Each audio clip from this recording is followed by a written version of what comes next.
Hello Channel 9, we are here with Jason Zander to discuss Visual Studio 2010.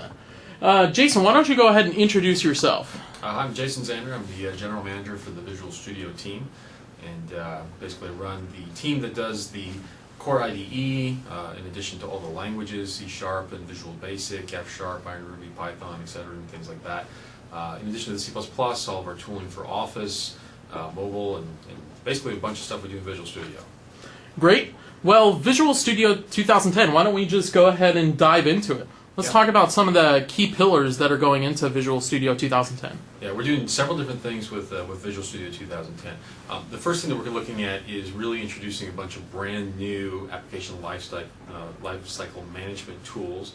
That's with our Visual Studio Team System product. So advances in source code control, the ability to go in and look at the contents of your applications, be able to look at the architecture and figure out how these things work together, enhanced reporting, builds on the back end, things like that. Just a whole bunch of very powerful things in the next version.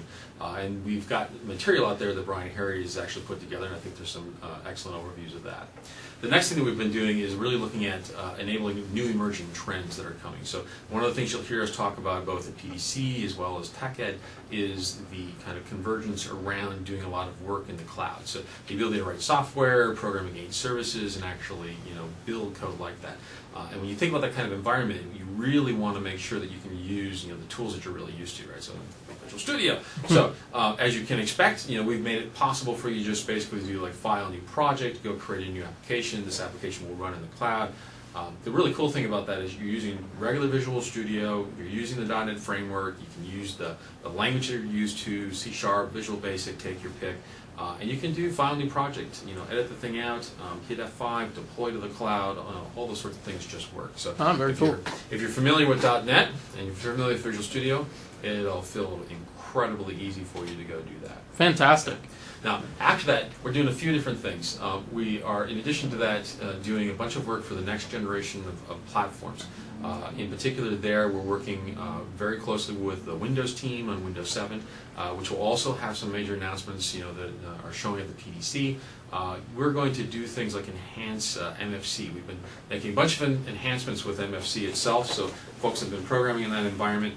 We released a feature pack on top of 2008, which added, for example, MFC ribbon controls and things like that. In this particular release, we'll update MFC again, and we'll add the ability to do things like multi-touch, which is the new kind of touch-based interface that Windows 7 enables, in addition to a number of other platform features. So we're doing a bunch of work around that. I should also mention that we're making a bunch of improvements in the IDE itself for the C++ user, faster browse times, quicker lookups, better scaling of projects and things like that as well. So if you're programming in Windows and programming C++, I think you're going to love that. In addition to that, we're doing a lot of work with Office and then a number of the other platforms. Now, Framework 4.0 is coming out. We're making a bunch of advances in that space as well. Okay, so when I look at those sort of things, then the next thing that kind of pops to mind to me is the fact that we are, as developers, I don't know about you, but I spend most of my time looking at the editor. I spend a whole bunch of time going through my code. I got the debugger up and running. I mean, it's that go write my code, go edit my code, go build it, debug it, deploy it, all this that kind of stuff. And so we've done a number of investments to really make that code experience. We call this kind of code-focused development. So, designers, wizards, that kind of stuff, those are nice. You have to have those. It has to work well. But you spend so much time inside of that text that is your code. So we've done just a tremendous amount of work there, and I actually want to give a couple of demos on that too. Awesome. The final thing that I would mention is kind of one of the themes that we work for is to really do a bunch of work around the line of business development. So if you're writing a departmental data entry forms-based, forms over data kind of application, we want to make that really super simple for you. In addition to working with Office, we've got OBAs, OBAs, Office Business Applications. We make it easy already for you to write that. In fact, in Visual Studio 2008, we've had the ability for you to actually do like Outlook plugins, for example, and link to Outlook and stuff, which is really kind of cool. Scanning your inbox. Now what we're doing is adding some of those key features that people were asking for. So, for example, when I build this application, can I package all those things up into one environment, have like a single package deploy and things like that. The other big announcement we're making at TechEd is we've been working very hard and close with the SharePoint team. And today, writing plugins for SharePoints and working with lists and things like that as a developer, that can be pretty challenging. In some ways, kind of reminds me a little bit of when one had to go build COM applications from scratch and figure out GUIDs and stuff. It's kind of hard to go do. And so one of the things we really have done is, just like I mentioned with the cloud computing sort of stuff, that ability to just say, hey, file, new project. I'm targeting SharePoint. I want to build a web part. I want to, customize a list. I want to do those sorts of things. You should be able to just do file, new project in Visual Studio, and that should just work. So, but with SharePoint tooling, again, the key thing we're trying to do is allow you to do that file, new project. Again, that same thing, as I mentioned before, if you're familiar with Visual Studio, if you're familiar with .NET, now I can bring those same skill sets over to SharePoint. And while you could do that now, we just kind of take the rough edges and do the integration for you, make it easy to build your project, make it easy to deploy and design it and that kind of stuff. So those are pretty much the, those are kind of like the key big kind of framing things. And then, of course, beyond that, we have a number of features in all of the kind of existing parts of the product where we've done a number of other improvements as well. Great. I'll show you a couple of those. Great. So I understand you actually have Visual Studio 2010 running here, and you may want to show us some things. I do. Let me show you a couple of things here with Visual Studio 2010, and I should say that we have published the first CTB or customer technology preview version of Visual Studio 2010. Very early bits that we've got, but those are on the VPC and they're available for download. So let me first let's go ahead and pull up Visual Studio 2010 here. Okay, so I'm going to show just a little brief intro on some of the parts of the project here for Visual Studio 2010. One of the first things is we launched the application here. The first thing you're going to notice is that we have actually integrated WPF, and we've made this application WPF enabled. So we've simplified the start screen. You can kind of see a couple of animation transitions, make it fast to kind of find your projects and things like that. You can actually pin them and things along those lines. One of the interesting things here is that this actually makes the Visual Studio 2010 product itself. We're an ISV, just like a lot of our customers, and so what we've done here is actually use WPF and .NET Framework 4.0 to build the application. So when you download it, you can go ahead and take a look at it, and that's allowed us to do a bunch of cool things. And some of them you kind of see here is just a glimpse, and I'll show you a couple more, and you'll see even more as we kind of evolve the product itself. So one of the first things I want to show you across that is, let's go ahead and look at an example of a project here. I have a little ray tracer application that I've opened. This is a C# application, has a kind of a compute-intensive ray tracing algorithm built into it. One of the first things I'll show you here is that we've also built the new editor into the system, which is also WPF enabled. And if I look at this particular view of this, it looks pretty normal. And I don't know if you've had the experience like I have, but you're setting up on stage, doing a keynote, you and 2,000 of your favorite friends, and I can't figure out where that stupid little font setting is. So people can see it in the back of the room. Can you see it yet? Can you see it yet? The nice thing about having a vector-based graphics here, I'm just going to grab my control and my mouse scroll wheel. Well, it is WPF, so I can really make sure that you can see everything. Probably not too useful, at this level, but as you can see, I can kind of pick the right level that I want. I can even go all the way down, and at this level, I can actually even get a basic feel for the outline of this app. And as you can see, it's actually a few pages worth of normal text, but I can kind of even fit it in here, so I can pull that back up. So that's just an example, and it's kind of a straightforward sort of example. But really, the key thing that we're looking for with having WPF in here. We've done a lot of work around editor extensibility. And so, for example, we're using the new MEF component of .NET Framework 4.0 that allows us to essentially dynamically pick up new plugins and things like that in the architecture to manage extensibility here. So I could write a new editor plugin, for example, C# if I wanted to. And I could then have that show up and actually use the power of WPF here. So we have a bunch of new editors that are coming along ourselves, our partners. We're going to show off some of those examples during the keynote at TechEd EMEA, and we'll also show off a few examples, kind of through Channel 9 and other things like that, so you can see that. Very cool. And so a lot of investment in extensibility, really expecting a lot of kind of uptick. And you can imagine, for example, imagine being able to figure out code complexity with static analysis and understanding encircling code that has, literally that is red around the outside. Wow, this looks like a bad chunk of code. Why? Hover over and get statistics. Frankly, those sort of effects are something that you would normally expect to find in Microsoft Word or a word processing editing package or even in a browser kind of scenario. But here I can actually just pull those in and start using them inside of the IDE. Yeah, powerful. Now, in addition to that, we've made a couple of other just kind of basic things that I think people have been asking us for. As one example here, if I were to go double-click the screen width field, you can see that's a parameter, and we've actually highlighted the instances of that. You can see here's where I've done the assignment. Now, I can also go back and highlight, this instance of screen width, and as you can see, it's actually a member variable here, so I get both of those sort of highlighted. So there's a number of little features like that that we've put in just to make things a lot simpler. Another quick little example I'll show of that, if I go down here and select to drawing color, one of the common things you'll do is try and figure out, well, who uses that?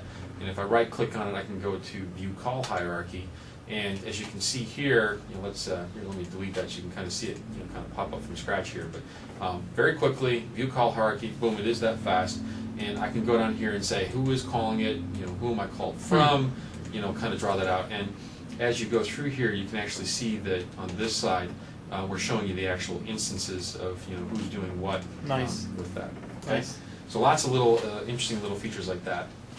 Now, the next thing that we invested in, as I mentioned before in kind of the overview, we really want our developers who spend a lot of time in this view, looking right here at my code, debugging and things like that. We want them to have the ability to really work on their code. We call that kind of a code focused sort of approach. I don't have to pull up the designer and that sort of thing. That means that you want certain kind of intrinsics built into the system just by default. I just want to install it and have these things work. You see some of the stuff, this code-focused patterns with agile development, test-driven development, TDD kind of scenarios, things like that. Let me show you a couple that we've stuck in here. So, for example, if I decide in this ray tracer helper class, that I need a helper class in this ray tracer method, I could do something like, C helper H equals new C helper. Okay, and then I could actually go in and say, hey, maybe that takes a constructor that goes off to 5 because I've decided that I need that. Now, as you can see, I've got the red squigglies here, and what it's basically telling us is, hey, you don't actually have that. What do you want to do? If I hit Control Dot, you see I have an opportunity here to now fault that class in, and I can decide where I want to go put it. By default, if I just say generate a class for C helper and hit Enter, you can see over my project list I now have a C helper class that's been introduced for me. In addition to that, I still have a red squiggly, so what's that about? Well, it says, hey, you don't have a constructor that takes an argument. If I once again hit Control Dot, then it'll say generate constructor stub. It's like, okay, great, let's go ahead and do that. Okay, so now I've got that method. Now with my new instance class, I could basically say, helper.helpMe. That's a new method. Also once again doesn't exist. Let's go ahead and fault that one in. Same sort of pattern. Okay, now I can say, yes, I kind of like the structure of this code. And I haven't actually gone off and written that code yet, but if I go over to the C helper class itself, I can see, hey, yeah, it's created it, put it in my namespace, fill out all the template, now all I have to do is just go in and add the implementation, pretty straightforward. So we're enabling a whole bunch of these things. In fact, I think we've got another session on Channel 9 where we'll actually walk through an entire scenario showing all the new support we've done. This is just a couple of examples just to kind of, get your interest kind of going on that. Okay, so that's a bunch of our kind of code focus sort of stuff. The next thing that I wanted to be able to do is to basically say, look at Visual Studio itself, and it is a large application. The application is written in a combination of C++. It's also written with C#, so it's a mixed mode kind of app, and there's a lot of stuff going on in there. Right? And so one of the things that we had introduced, with our Team Dev product is our profiling support and things like that. Well, we've added some new support for Parallel in this release as well. We have created, for example, the concurrency runtime, the concert, and a bunch of other libraries that kind of help us build that, but also the tooling side. So let me first go over here, and I'll go over to the Analyze menu. I'll go over to Profiler, and I'm going to create a new performance session. Now, when this pops up, what I'm going to do is go over to reports, and one of the things that we did up front here is we actually went in and created a trace of dev.exe, which is the executable behind Visual Studio. And this particular trace, what it basically does is we attached to Visual Studio. We've launched Visual Studio, so we get the startup time, and then open the C# project to see what that looks like. And with that particular project, coming through, then we have basically a full trace of Debian. Now this is the existing, set of views that we have. But there's a couple of new ones that are quite interesting. The first one here is the thread blocking view. So I'm going to switch to that view. What this basically does is it goes through and it looks at all the threads that we have running in the system. And I should mention, while this is loading here real quick, because we're still doing performance on here, I forgot to mention the code focus stuff as well, that applies to all of our languages that we have. So I showed C#, but I should also mention that we have Visual Basic support in there as well, kind of first class for both. We're kind of co-evolving those languages and adding all the right features. Cool. Okay, so now we've got our view up here, and what you see on the left-hand side is we've got all the threads that were created and run inside of the system. And so, as a dev manager for the team, my first question is, wow, that's an awful lot of threads. So, so now I can go talk to my dev leads and kind of understand, do I really need that many threads in the system? But hey, that's what the CTP is doing, so that's what the trace tells me. Now, across the top here, you can see kind of the time frame from when the app launched and we've launched the scenario. We have this legend down here that's basically showing you what was happening. What it primarily looks like is we had one main thread doing a whole bunch of work here. And it's been doing a lot of work, and we have a whole bunch of kind of user synchronization, and a lot of these threads are just kind of sitting there waiting for something to do. At some point, it looks like what we did is we actually opened the file. Presumably, these threads here are kind of part of that open project sort of thing. And in fact, you can even see down here we have some I/O. Presumably that piece was actually going in and loading the project files and that kind of stuff.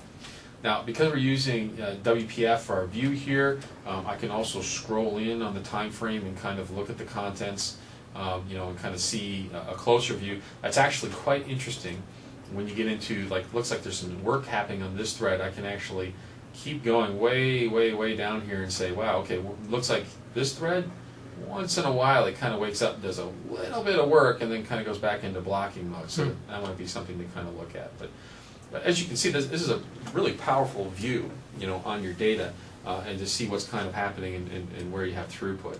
Now, another view that we've added, with this particular set of releases, the CPU utilization view. And what this one does, on the y-axis, it's showing me all of the cores that we have on the machine. It's taken on the 4-core machine. And what's pretty clear here is that, I basically have one CPU that seems to be doing the bulk of my work. Once in a while, it looks like I actually wind up taking advantage of 2 cores, a couple of spikes here and there. And so now I can start looking at this and going, well, there probably is some opportunity for me to actually make this app faster. I could be doing more in parallel. Do I need all those threads? Is the synchronization done right? Things like that. So I think what you'll find with these couple of new views and then some of the new features we've added also for parallel debugging and things like that, you'll really be able to start getting some great performance out of your application. Okay, so let me next go on and show you a couple of advances in some work that we've been doing with the C++ product. And for C++, we've done several things for this particular release. The first one is we've spent a whole bunch of time working through inside of the IDE itself. And we have, for example, gone in to make the product system much more scalable. The product system we're using here is based on top of MS Build, which means we can get reliable incremental build. It means we can scale up to much, much larger kind of project sizes. For folks like us, even in DevDiv, we have millions of lines of code behind these projects and the framework and stuff, and you really want that level of support. So that's something we've invested very heavily in. In addition to that, we've spent a bunch of time adding other features I mentioned before with MFC and some of the runtime features matching up with Windows 7, etc. Inside of the IDE here as well, the other one that we did is we actually went in and did a whole bunch of work on the kind of IntelliSense and code focus features here. So there's a major amount of work actually in the C++ front end, and that's the component of the compiler which basically scans and builds the syntax trees and that kind of stuff. And we've actually done a lot of work so that we can, for example, very quickly parse the file you're in. We can respect the macros and if-defs that are in that, so if you switch them around, we can kind of figure that out right away. And we have dramatic, kind of perf wins, associated with those sorts of changes that we've done. Very cool. Yeah, so that I think is going to make your life, a heck of a lot easier for that. So let me show you a couple of things here that I think are kind of interesting. And talk about the code focus one. One of the things that I kind of hate as a C++ developer is when I'm trying to program against the Win32 API and I can't get IntelliSense. Yeah. Definitely. That annoys me. Like, there's a lot of macros in there, and we've had support for going through like one level of macro and getting that one done. But if you wind up with layers of macros and stuff, we haven't necessarily had that. So as an example, let me just type in here, create window Win32 API, and boom. Okay, awesome. So now I actually have IntelliSense for create window, and I can actually see what the parameters are. So I think this is in this particular case, it's smart enough to understand it's create window W, so it's kind of the wide chart version of that. So I mean, we've really done a lot of work in the front end and in this kind of code focus sort of space searching. I think people will really like that. Let's actually look at one last thing on the C++ product. And one of the things we've also been doing is adding a bunch of support to work with the C++ standards. And so in this little example, let's talk about lambdas. So these are the new C++ OX standards? That's correct. Yeah, this new C++ OX and better kind of support for dealing with templates and template types and things like that. And Lambda, were introduced into the C++ spec, and so we now have support for that in this version of the product. For this little example, what we have is essentially a set of strings in here, and we're going to run a little algorithm that's basically going to find which one's the longest. The first block of code is kind of like the first way you might write this. Just do a nice for loop, start from the beginning, go to the end, increment through, check and see if I've got the longest, blah, blah, blah. It's pretty straightforward kind of code, but it's a little bulky. The next version that I might do is I might use a functor to implement this. I can go in, max element, and I can kind of hit begin and end again. But I got to declare a method in order to be able to actually go do that. So I go traipse up to another part of here, and I write my little, kind of, my functor up here, and I put in my little operator, and blah blah. Okay, it kind of works, and the code's a little bit more readable, so I don't have as much there. But what's really kind of interesting is when I start using the Lambda on here. So let's actually add a third implementation of this, but we'll use the new Lambda feature. What I'm going to do is just basically say, hey, let's go in and look for the longest. I'm going to use max element again. And here's another interesting, good thing. We've got IntelliSense across, using these features. I can kind of see what all the parameters and everything are. So that's obviously very handy to make sure that works correctly. So I'll take my word set and I'll start at the beginning. I'm still going to want to take my word set and go to the end. Okay, and that's pretty straightforward. Now the next thing that I want to do though is I want to actually define my comparison code, and rather than going off and creating new methods or spelling it all out, I'm just going to use the Lambda here. So I'll basically declare that syntax and I'll say, let's go take in a string for the first parameter. Let's go take a type right here. Let's go also take a string in for the second parameter, and I want that to return a bool. And then let's go ahead and define the method body here. So we'll basically make our expression, you should look at the first item, check its length, and if it's less than the second, check that length, and then we'll close that off and close the expression. And so what you can see with this is I'm very simply able to say, look, just go do the scan, and then here's some code I want you to run off.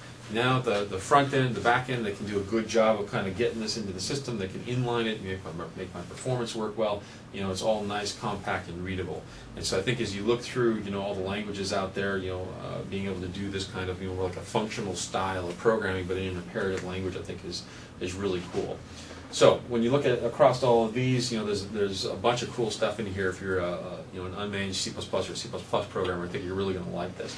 Yeah, I'm sure those C++ developers who've typically had to go to like the Boost library will be glad to finally have it built in. Yeah, absolutely. I think this is, again, one of the things we're trying to do here is to say, hey, what kind of stuff would you like to have just out of the box? I install the product and it just works, and just like we're investing in here for major kind of scale.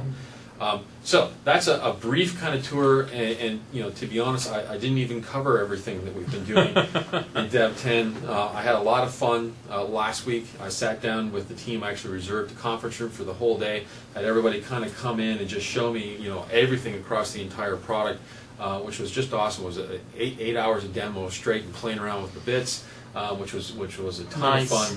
And yeah, and the thing is, it's just amazing how much stuff that we've been able to put in here. And each team has worked really hard to figure out what the customers want. We have some of these good kind of trends, like I would say, kind of focus areas like code focus, and we've tried to do that throughout the product. And then we've had these kind of base building blocks like the new editor that I think will add a whole bunch of stuff in there. So I think we've been able to just really add a ton of stuff, and I really encourage people to pick up the CTP, try the walkthroughs, send us your feedback, get on board and get ready for the betas and that kind of stuff. I think you're going to have a ton of fun with it. Great. Well, thanks a lot for taking the time to chat with us, and I'm sure all the Niners out there really appreciate it. And we look forward to next time. Thanks much, Jason. Thank you.